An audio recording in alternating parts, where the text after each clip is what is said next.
Para toda a igreja. Eu quero te convidar a abrir sua Bíblia comigo no Evangelho que escreveu Marcos. Nós vamos ler o capítulo de número 10 e o versículo de número 47. Evangelho que escreveu Marcos, capítulo 10, versículo de número 46. O apóstolo André Ribeiro estaria ministrando aqui hoje, mas ele ligou agora à tarde informando que ele não conseguiu sair de Boston para cá no voo a tempo. O horário do voo e o valor do voo estava um pouco puxado para ele descer aqui para atender a agenda. Eu falei, sem problema, não tem problema. Outras quintas-feiras virão, né? Eu acredito muito que ele vai voltar aqui e vai ser bênção de Deus. E não é por conta do homem, né? Porque a presença do Pai, do Filho e do Espírito Santo já está aqui. E é o principal, em nome do Senhor Jesus. Você pode dizer amém? Eu vou pedir para o David me ajudar, David. Viu, Miguel? Você vem, tá ok, Miguel? Tá tranquilinho, né? Miguel, David.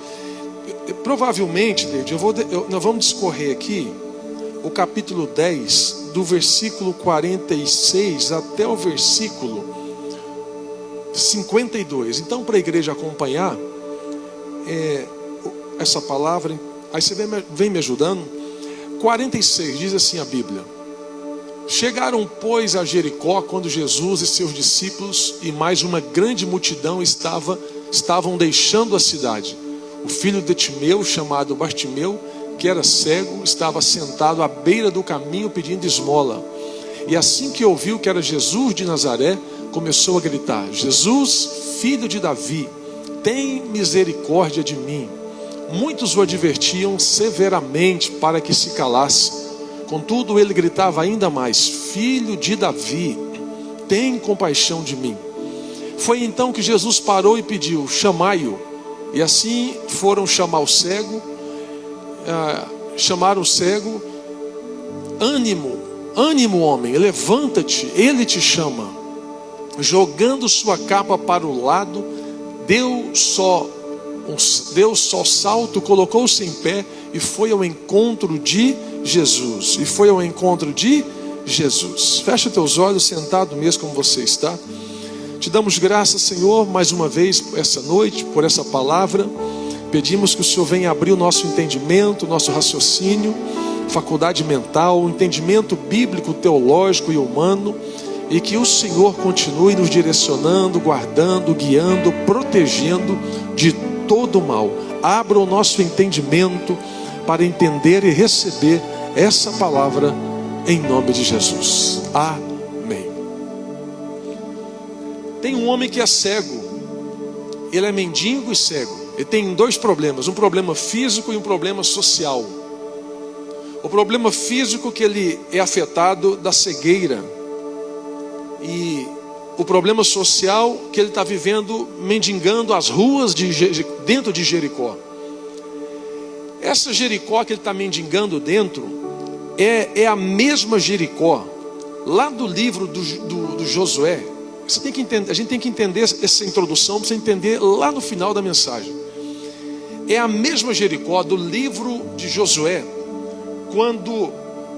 quando Deus fala para Josué para rodear a cidade. E nas voltas que Josué está dando na cidade com o povo, Deus vai mandar Josué dar um brado de vitória junto com o povo. Eles vão tocar o chifre, eles vão fazer barulho, e no toque do chifre e no barulho, as muralhas vão cair.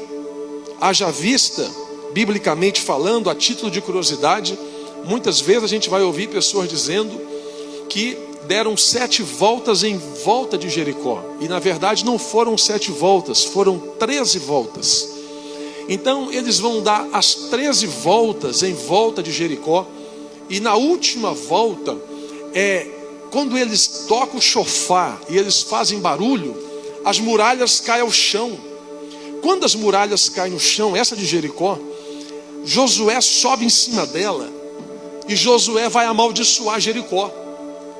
Josué capítulo 6, versículo de número 26, Josué vai dizer o seguinte: maldito seja quem tentar levantar Jericó, maldito seja quem tentar reedificar Jericó. Josué lança uma maldição sobre Jericó e ele vai dizer: quem tentar levantar Jericó, vai morrer o filho mais novo, vai morrer o filho mais velho. Passa 500 anos que as muralhas caem, um homem vem e tenta levantar Jericó. O nome desse homem é Iel. Quando ele tenta levantar Jericó, a maldição de Josué cai sobre ele e morre os 2 filhos dele. O primeiro filho dele chamava Segube e o segundo filho dele chamava Abirão. Os 2 filhos morrem por conta da maldição de Josué sobre a vida, sobre os muros de Jericó.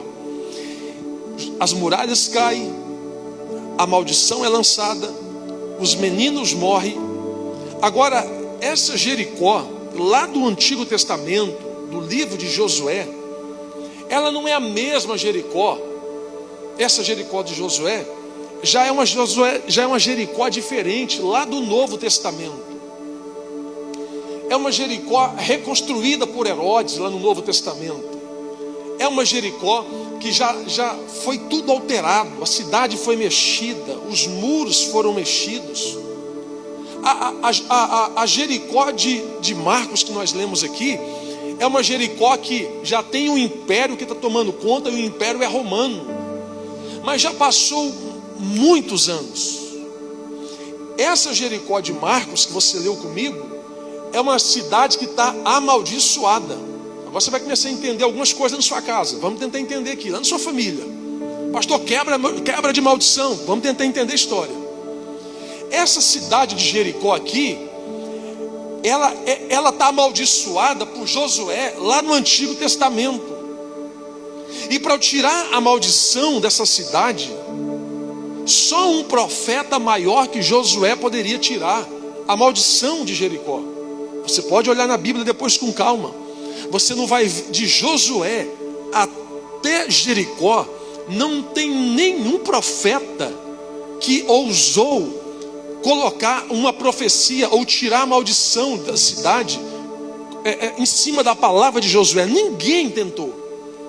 Jesus, ele começa a turnê de milagres. E a turnê de milagre de Jesus, ele entra numa casa, ele sai de uma casa, ele entra numa cidade, ele sai de uma cidade. E parece que as coisas não batem, porque Josué, ou melhor, Jericó na Bíblia significa palmeira. A cidade de Jericó significa palmeira. E palmeira na Bíblia fala de triunfo. Como é que uma cidade que está amaldiçoada, como é que uma cidade que não tem peso, como é que uma cidade que foi lançada a maldição sobre ela pode falar que o nome dela é triunfo, que o nome dela é vitória? Não tem como, as coisas não encaixam, as coisas não batem. A Bíblia fala no Salmo 92, no verso 12, que o justo florescerá como a palmeira. Toda vez que você vê palmeira na Bíblia, a Bíblia está falando de triunfo. Toda vez que você vê árvore de palmeira, folha de palmeira, ramos de palmeira. Lembra quando Jesus entrou dentro de Jerusalém? As pessoas vieram receber Jesus com ramo de quê na mão? Ramo de palmeira. Porque palmeira fala de conquista, de vitória, de triunfo. Agora, como é que uma cidade uma cidade boa, uma cidade, vamos dizer assim, já reconstruída, tem um peso de uma maldição sobre essa cidade? Como é que as coisas fluem sobre isso? Agora vem um homem chamado Jesus de Nazaré. E esse homem vai entrando na rua. Esse homem ele entra numa casa. Esse homem ele entra num valado. Esse homem ele entra num beco. Esse homem ele senta. E aonde Jesus senta, o povo sentava com ele. Esse homem chega um dia na ponta de um barco. E os pescadores estão remando, estão pescando. Ele senta na ponta do barco. E ele vai conversar com os pescadores. Outra feita, Jesus levanta, o povo levanta com ele. Jesus senta, o povo senta com ele. Você vai perceber na Bíblia, nos 4 evangelhos que fala sobre Jesus, Mateus, Marcos, Lucas e João, fala sobre Jesus. Você vai ver a Bíblia falando assim, ó: e entrando Jesus com a multidão, e saindo Jesus com a multidão, e assentando Jesus com a multidão, e levantando Jesus com a multidão, Você percebe que aonde Jesus estava, tinha um povo com ele. E a Bíblia fala que é multidão. Não era um grupo pequeno, não era um grupo raso, não, era multidão. A palavra multidão, ela caracteriza acima de 999 pessoas ou até mais. Então, quando a Bíblia fala que tinha multidão, eu posso entender que tinha mais de quase 1000 e tantas pessoas seguindo Jesus. Jesus entra, tem multidão. Jesus sai, tem multidão. Pode colocar aqui, David, por favor, que nós lemos o primeiro versículo, Marcos 10, 46. Marcos 10, 46. Olha aí. Chegaram, pois, a Jericó, quando Jesus e seus discípulos, mais uma grande multidão. Essa multidão estava o tempo todo com Jesus. Jesus vai, tem multidão. Jesus vem, tem multidão. Jesus senta, tem multidão. Jesus vai para a praia, tem multidão. Jesus um dia foi descansar na casa dele. A multidão estava com Jesus.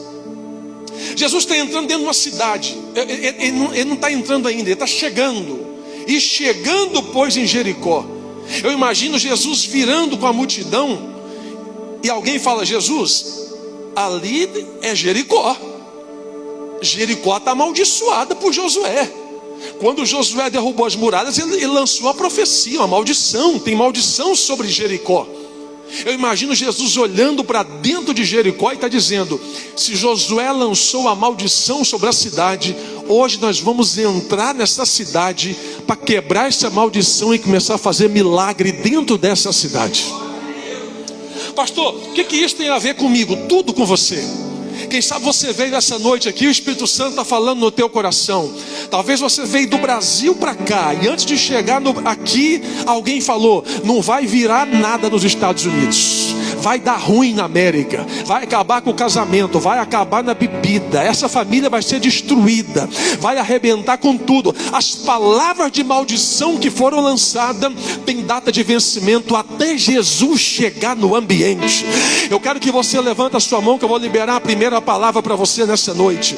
Deus está dizendo para alguém: eu estou quebrando palavras que foram lançadas sobre a tua casa, a tua família e a tua vida.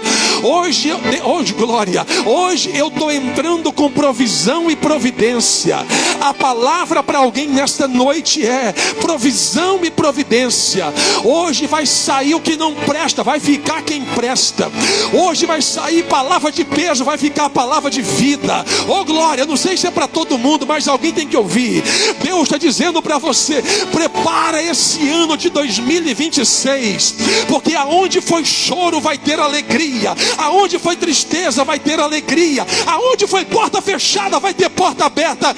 Chega de maldição nessa casa em nome de Jesus. Glória a Deus. Chega. Ah, pastor, lá em casa é uma pobreza lascada, é uma doença lascada, os meninos, aquela coisa ruim. Hoje Jesus vai entrar naquela casa, hoje Jesus vai entrar em Jericó. Oh glória a Deus. Eu quero lançar essa palavra para você. Jesus vai entrar na tua Jericó hoje. Eu não sei qual é a tua Jericó, eu não sei o que falaram, eu não sei o que lançaram, mas tem palavra de vida eterna para a tua casa hoje. Se você crê, diga amém. Jesus, ele entra, e quando ele entra dentro de Jericó, tem um homem que está sentado. E a Bíblia fala aqui, David, 47, se eu não me engano, e a Bíblia está dizendo, versículo 46.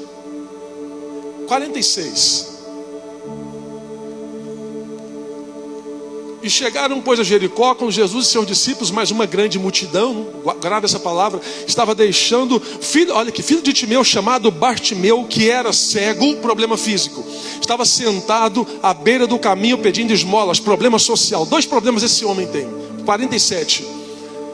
Assim que ouviu que era Jesus, fala comigo assim, ele era cego, me ajuda, diga assim, ele era cego, mas ele não era surdo. Olha para mim aqui, ó. Ele enxergava mais que muita gente aqui. Ele enxergava com os ouvidos. E assim que ouviu que era Jesus de Nazaré, começou a gritar: Jesus, filho de Davi, tem misericórdia de mim. Aqui está a senha dessa história. Toda vez que você ouvir essa história na Bíblia, o password está aqui, a senha está aqui, a chave está aqui. Ele decifra a divindade de Jesus, ele reconhece o seu problema, ele reconhece o seu estado, e ele sabe a quem recorrer. E ouviu que era Jesus. Por que ele ouviu? Porque a fé não é ver, fé é ouvir. A Bíblia fala em Romanos 10:17 que a fé vem pelo ouvir. Se você não ouve, a sua fé não edifica. Se você não ouve, sua fé não cresce. Se você não ouve, nada acontece. Por isso que você tem que ouvir, crer e ir para cima. Vai ter dia que você vai ver coisa que você vai falar: poxa vida, já era. Mas aí o Espírito Santo está dizendo: não, já era não, eu vou trabalhar. Aí você começa a ouvir o Espírito Santo falando no teu ouvido, falando no teu coração, e a coisa começa a mudar. Olha o que ele está dizendo: e ouviu que era Jesus de Nazaré. Por que Jesus de Nazaré? Porque na época de Jesus, o nome Jesus é comum. A divindade de Jesus não está no Jesus, está no Cristo. Jesus Cristo. Jesus é nome normal, você vai ver muita gente chamada Jesus. Então, Jesus de Nazaré. Nazaré é cidade humilde, cidade simples. Só vinha de Nazaré gente humilde. Só vinha de Nazaré gente simples. O cara é cego, é mendigo, está na beira do caminho mendigando. Ele está dizendo: se ele tem poder, é Jesus. E se veio de uma cidade simples e humilde como eu, ele pode ouvir um humilde como eu. O humilde está falando com o humilde Jesus para resolver o problema dele. Ele está reconhecendo quem é, sabe de onde está vindo, e ele vai fazer uma coisa que a gente precisa aprender com ele. Ele começa a gritar. Aqui está uma senha. Ele não começou a orar, ele começou a gritar. Qual que é a diferença de orar para gritar? Orar a gente tem um jeito bonito. Orar, pelo menos quando eu for orar, eu ajoelho, eu tenho meu jeito de falar com Deus. Não está errado não, você também. Todo mundo tem um jeito de orar. A gente ajoelha, a gente fala: Senhor eterno, glorioso, Pai, eu estou aqui, não esquece de mim. Deus, trabalha nessa causa. Oração a gente pensa nas palavras. Oração a gente conjuga o verbo. Oração sai bonitinho. Oração a gente pensa antes de falar, porque a oração a gente está desenhada na cabeça, a gente joga para a boca para sair. Oração é isso. Grito, clamor não. Na sua Bíblia pode estar clamor. Clamor a gente fala o que vem na boca. Clamor a gente fala o que vem no coração. Clamor a gente fala o que dá na teia. Clamor a gente fala com a voz do momento. Ele começou a gritar, não foi orar. Ele está dizendo: Jesus, filho de Davi, tem misericórdia de mim. Olha a senha. Por que filho de Davi? Porque Jesus veio da raiz de Jessé. Jessé era o pai de Davi. Se você olhar a genealogia de Jesus em Mateus capítulo 1, você vai ver que a genealogia de Jesus começa trazendo ele da raiz de Jessé. Bartimeu está dizendo: se esse homem, Jesus de Nazaré, é aquele que eu ouvi um dia alguém falando aqui em Jericó, os estudiosos falando de um homem que ia vir, que tinha poder, que tinha autoridade. Se esse homem é de Nazaré e verdadeiramente é filho de Davi, como diz a história, eu quero saber hoje o que ele vai fazer por mim. Ele começa a gritar: tem misericórdia de mim. Olha o grito dele. Ele está gritando, ele não está importando com quem está do lado. Ele não está preocupado com quem está do lado. Ele está mendigando à beira do caminho. Ele não consegue ver, mas ele consegue ouvir. Ele está ouvindo o barulho. Ele consegue perceber a movimentação pelo auditivo. Ele está perguntando: o que está acontecendo aí, gente? E alguém está dizendo: tem um homem entrando aqui, o nome dele é Jesus de Nazaré. Aí ele: aonde que esse homem está? Me aponta. Aí ele fala: está para a sua esquerda. Ele vira a mão, imagina ele levantando a mão para o lado esquerdo e está dizendo: Jesus, filho de Davi, tem misericórdia de mim. Ele começa a gritar. Por que ele fala misericórdia? Por que ele não pede por favor? Por que ele não pede por gentileza? Por que ele não fala assim: ó, Jesus, por gentileza, o seu filho, eu estou aqui, me ajuda. Ele está ensinando para nós um negócio que a gente tem que aprender todo culto, todo dia. Um pouco do que o Igor falou aqui. O que é, pastor? A palavra misericórdia é a junção de duas palavras que elas vêm do latim: misericórdia cardios. Misericórdia é a conotação de uma palavra que denota do latim misericardios. Que é isso, pastor? Vamos tentar explicar para você entender. Misericárdios dá a ideia de colocar um miserável dentro do coração. Por isso que cardiologia é coração, cardiograma coração, cardiopatia coração. Tudo que você ouvir referente a cardiologia, apatia é ligado a coração. Misericórdia é a ideia de colocar um miserável dentro do coração. Quando Jesus está entrando, Bartimeu está dizendo: se esse homem é aquele que salva, cura, liberta e transforma, ele vai me colocar dentro do coração dele. E ele começa a gritar: Jesus, filho de Davi, tem misericórdia de mim. 48, David, 48. E ele está gritando, 48. Vamos lá comigo, isso. E muitos advertiam ele, o mendigo, severamente, para que se calasse. Contudo, ele gritava ainda mais: filho de Davi, tem compaixão de mim. Misericórdia, compaixão, vai dar quase a mesma coisa. Mas olha aqui, olha isso. Muitos advertiam ele para que ele calasse. Aqui está outra senha. Quantos de nós, muitas das vezes, não paramos de buscar a Deus, de clamar a Deus, porque tem gente no meio da multidão dizendo: para com esse negócio, desiste deste casamento, larga dessa mulher, tem mulher demais, não, larga desse homem, tem homem demais, não, Jesus não vai te ouvir mais não. A voz da multidão quer calar o milagre de muitos, a voz da multidão quer interromper um milagre na tua casa, a voz dos palpiteiros quer atrapalhar o processo de Deus na tua vida. Bartimeu está dizendo, olha aqui, contudo ele gritava ainda mais alto e está dizendo: eu não vou parar, eu quero o meu milagre, eu não vou parar, eu quero a minha bênção, eu não vou parar, eu quero a minha resposta, eu não vou parar, eu só saio daqui com a minha vitória hoje. Irmãos, levanta a sua mão, eu vou liberar uma palavra. Deus está dizendo para você: para de moleza, para de coisazinha, para de lenga-lenga, para de Nutella, para de mamãe me dói. Começa a gritar para o filho de Davi, começa a clamar pelo filho de Davi, começa a dizer: Jesus, eu creio na tua palavra, eu creio na tua promessa, eu sei que o Senhor vai fazer isso na minha vida. Ergue forgiácia, oh glória.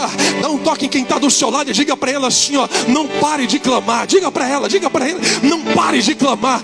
Pastor, mas eu não sei. Eu sei, não para de clamar, continua clamando. Mas está falando mal de mim, continua clamando. Está me invejando, continua clamando. Está me perseguindo, continua clamando, continua clamando. Oh glória a Deus. Quanto mais você clama, mais perto do milagre a gente chega. Quantos de nós não era nem para estar aqui se você fosse ouvir a voz de todo mundo? Quem está tentando... Não, isso aqui é Bíblia. Eu sou apaixonado em Bíblia, vamos lá. Quem está tentando parar ele? O povo que está andando com Jesus. A multidão, lembra da multidão? Multidão entra, multidão sai, multidão senta, multidão levanta. A multidão que está com Jesus está tentando parar o milagre dele. Não espere que o diabo vai vir com a capa preta, um tridente, um chifrão, com os dentes para fora, dizendo: eu sou o capeta, eu vim te pegar. Para com isso. Muitas das vezes você vai ser tocado, ferido, machucado, maltratado por gente que está no meio da multidão, até seguindo a Cristo. Pastor, não, sem hipocrisia. Prego batido com ponta virada, sem frescura, sem rodeios, direto. A gente precisa ter maturidade para entender algumas coisas. Ou a gente fica meio na balança, naquela gangorra, aquele kamikaze, aquele negócio, não sei se... Não, a gente precisa ter posicionamento. A gente quer o milagre, então vamos fazer igual Bartimeu. Pastor, está mandando eu parar. Quem está mandando parar? A multidão. Quem é a multidão na fila do pão? A gente tem que parar de ouvir críticos que não constroem nada. A gente precisa parar de ouvir gente que nunca fez nada. Você precisa parar de abrir seu coração para gente errada. Você tem que parar de ouvir gente que nunca construiu nada. Você precisa parar de ouvir invejoso que está morrendo de inveja de você. Você está abrindo o coração para ele. Para de emprestar teu coração para gente errada.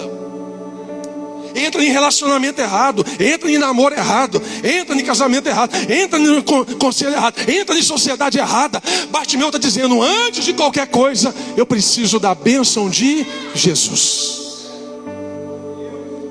Contudo, ele gritava. Às vezes a gente precisa mudar o nosso nível de clamor. Às vezes precisamos dar uns gritos de vez em quando. Dar uns gritos na casa, dar uns gritos no trabalho.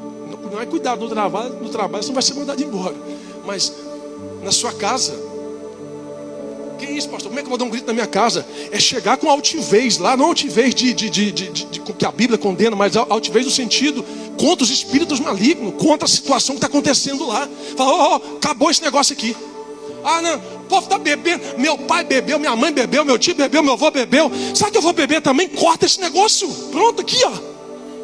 Ah, meu avô fumou, meu pai fumou, minha mãe fumou, eu estou fumando, meus filhos vão fumar. Corta esse negócio em nome de Jesus. Começa a liberar a palavra. Aqui dentro não vai ter isso mais não. Acabou. Vai parar em nós. Ah, pastor, vim de família pobre, vou morrer pobre. Pensamento. Dia 27 tem um treinamento aqui para você aprender sobre isso. Muito bom.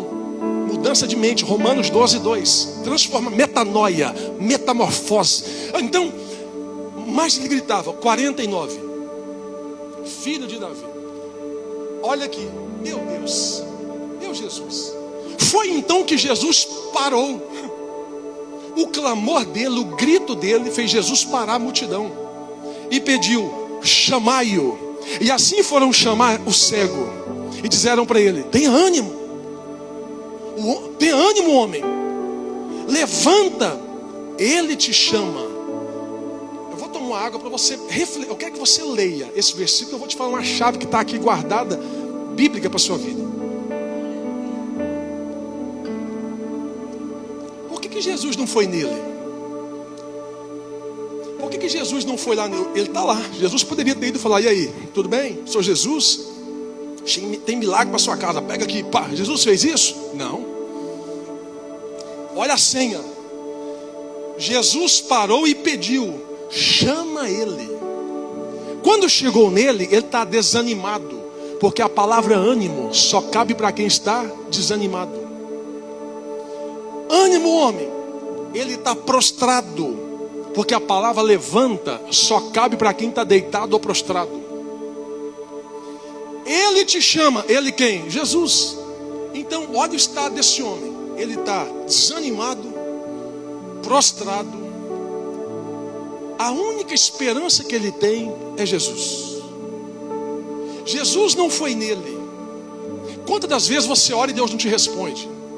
Quantas vezes você clama e Deus não responde? Quantas vezes você chama: ah, Deus, entra com provisão na minha vida, na minha casa, na minha família, e Deus não responde? Quantas vezes? Aqui, Jesus está ensinando para nós por que ele não responde. Aí chega para o cego e está dizendo: ó, Jesus está te chamando, levanta. Aí ele está prostrado, ele levanta. Tem uma versão bíblica que vai dizer assim, ó: e deu um salto e foi ter com Jesus. Quando ele levanta, ele vai até Jesus. Olha essa senha. Por que ele vai até Jesus e Jesus não vai até ele? Porque, meus irmãos, eu vou falar com calma para você memorizar isso aqui. Deus trabalha com psicologia comportamental, estímulo e reação. Você age, ele reage. Você começa, ele termina. Deus nunca vai terminar o que você nunca começar. Deus nunca vai concluir o que você nunca startou. Deus trabalha com princípios. Você quer um milagre? Vem para a igreja. Mas não seja crente campanheiro não, que recebeu o milagre e some. Senão vamos aprender com ele. Ele está ensinando isso aqui para nós, ó. Nós vamos ver no versículo 50, se ele é crente campanheiro. Não, ele está falando: eu não quero viver de campanha, eu quero viver eu quero ser discípulo. A gente precisa entender essa chave aqui. Quando eu entendi isso aqui mudou minha vida. Essa aqui foi uma das primeiras mensagens que eu preguei na vida há mais de 20 anos atrás. E eu não entendi essa mensagem. Um dia eu falei: Espírito Santo, abre a minha faculdade teológica mental e revela essa palavra na minha mente. E o Espírito Santo falou para mim: abre a Bíblia, vem lendo ponto por ponto, palavra por palavra. E minha Bíblia está arriscada, ela toda arriscada aqui, ó. tudo riscado. Por quê? Anotei, risquei tudo, porque palavra por palavra o Espírito Santo ia falando, eu ia entendendo. Meu Deus, nossa, meu Deus, que isso? Aí Jesus pega e chama ele. Muitas das vezes a gente está esperando Jesus ir lá. Jesus está esperando você vir aqui. Muitas das vezes a gente está querendo que Jesus resolve. Jesus está dizendo, não, levanta, faça a sua parte. Pastor, mas não funciona assim, está na Bíblia. Lembra quando Jesus falou para Pedro? Falou para Pedro assim, ó, pega um anzol, vai no mar. Quem foi no mar? Jesus ou Pedro? Pedro. A mulher do fluxo de sangue, foi Jesus que foi nela ou foi ela que foi até Jesus? Ela que foi até Jesus. Zaqueu, Lucas 19. Zaqueu, coloca aqui rapidinho Lucas 19, para me pegar a chave da multidão. Depois você volta, Marcos 10, 49. Lucas 19. Olha o que tem em Lucas 19. Chegando a Jericó, a mesma cidade, atravessava Jesus a cidade. Próximo. E eis que um homem rico chamado chefe dos publicanos, pode passar, buscava ver quem era Jesus. Todavia, sendo ele pequeno, de pequena estatura, não conseguia, pela afluência do povo. Na minha versão bíblica, porque essa versão aqui é outra, mas a minha versão bíblica, ela por causa da multidão. Perceba que a multidão atrapalhou a mulher do fluxo de sangue. A multidão atrapalhou o projeto de Zaqueu em Lucas 19. Pode voltar, Marcos 10, 47, 48, 47, né? 48. A multidão, ela está junto, mas se você não vigiar, ela atrapalha. Por isso que a Bíblia fala que na multidão de pessoas, de conselheiros, você tem que saber em quem você vai ouvir. Porque nem todo mundo que está vestido de paz e amor vem de Deus. Nem todo mundo que está falando amém é ovelha, às vezes é lobo. Nem todo mundo que está falando estamos juntos, não está junto coisa nenhuma com você. Você está enganado lá no seu trabalho, na sua família. Não. A gente tem que ter maturidade para entender isso. Senão você sofre antes do tempo, você fica doente emocionalmente, você frustra com pessoas, você quer sumir, você quer desaparecer. Você não vai resolver o problema, você só vai sair do geográfico. O problema está dentro de você, tem que resolver aqui dentro. Jesus está ensinando para nós, 49, ele está ensinando para nós desde 49. Chama ele. Aí quando ele chega até Jesus, versículo 50, olha o que está na Bíblia. A Bíblia é linda. Jogando a sua capa para o lado,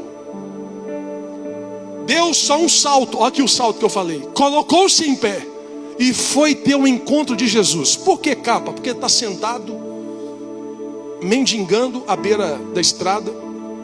Essa estrada que ele está mendigando é uma estrada que tinha muitos transeúntes que ligavam de um porto de um lugar a outro lugar. Ele não vê, mas ele ouve, então ele está pedindo esmola. A Bíblia fala que ele tinha uma capa sobre ele. Evangelista Levi, empresta seu terno, por favor. Vou pegar um som do irmão Levi aqui agora. Ele está sentado com uma capa. Que capa que é essa? Agora a gente sai da Bíblia e vamos na história um pouquinho. Essa capa que ele está vestindo é uma capa que era dada pelo Império Romano. O Império Romano dava uma capa, era uma espécie de alvará para pedir esmola. Era uma espécie de uma licença para mendigar.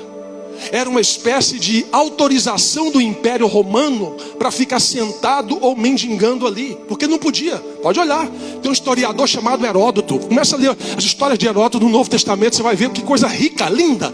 E ele está com a capa. Quando a Bíblia fala que ele levantou, deu um salto, arrancou a capa e foi ter com Jesus, o que está dizendo é o seguinte: a partir de hoje, eu não vivo mais à custa do Império Romano. A partir de hoje, eu não vivo mais com peso de homem. A partir de hoje, eu quero ir ao encontro desse homem chamado Jesus de Nazaré. Ele está dizendo, a partir de hoje, não tem mais nada que me impede nessa cidade de viver um novo com esse homem chamado Jesus de Nazaré. Levanta a sua mão que eu vou liberar uma palavra para a sua vida. Papai está falando para alguém nessa noite. Eu sei que o Espírito Santo está falando ao coração de alguém. Aceita glória, vou dizer, Jesus, aceita o tratamento de Jesus na tua vida. Você precisa voltar para casa de onde nunca deveria ter saído. Você precisa arrancar essa capa hoje. Que capa que é essa, pastor? Glória. Essa capa da bebida, capa da arrogância, capa do engano, capa da mentira, capa do mundo. Enquanto você está fantasiado com essa capa do mundo, a sua vida não prospera.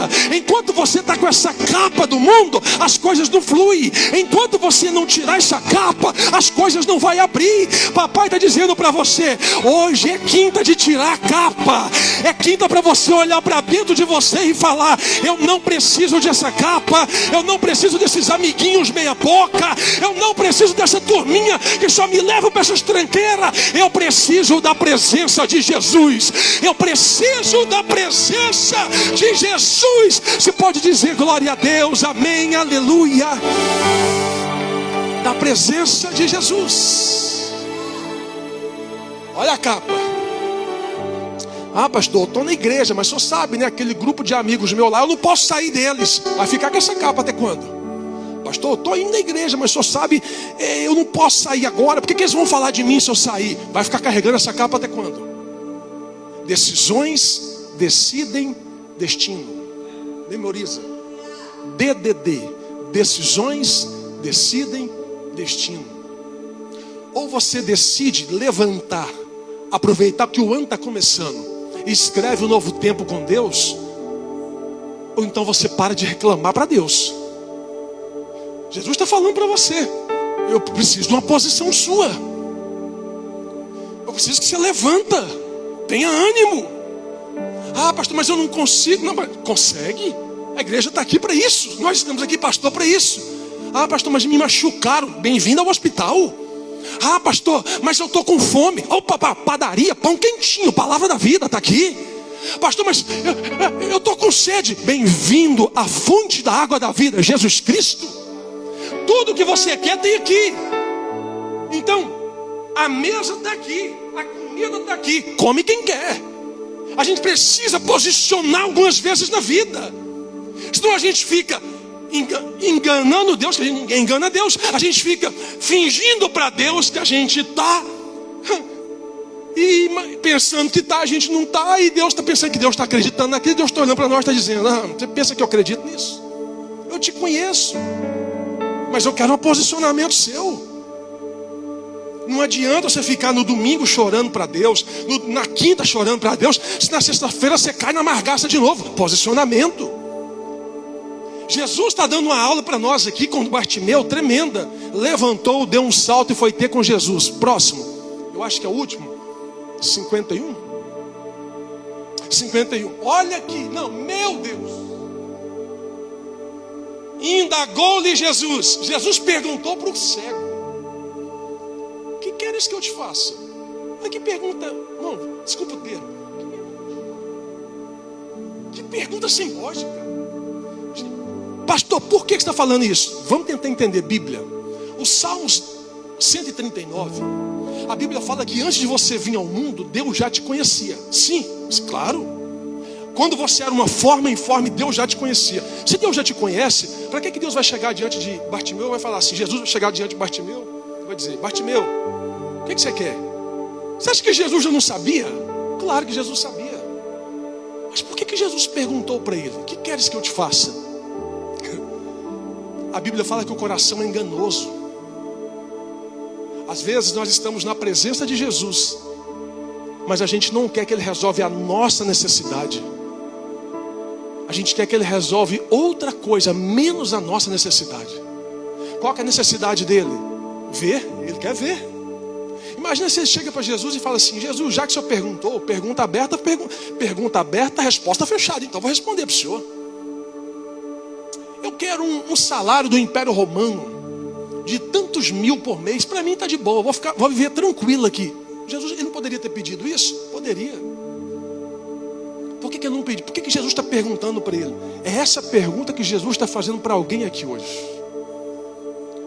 O Espírito Santo trouxe gente aqui nessa noite para ouvir essa palavra. E a pergunta do Espírito Santo para você é: que queres que eu te faça? Parei. Sem desculpa. O que você quer que ele faça? Não precisa responder não, pensa. Porque talvez você não quer a cura. Você só quer um milagre e voltar à sua vida normal. Talvez você só quer uma bênção. Daqui a pouco você volta a sua vidinha lá fora do mundo de novo. Talvez é isso. Jesus está questionando ele, olho no olho: o que queres que eu te faça? Aí ele responde logo. Aí ele vai responder na linguagem de mestre, porque Raboni é mestre. Ele está dizendo: Raboni, que eu volte a enxergar. Olha a senha. Por que volte? Porque voltar é um verbo que só cabe a alguém que um dia foi. Ele não está dizendo: eu quero experimentar enxergar. Ele está dizendo: eu enxergava.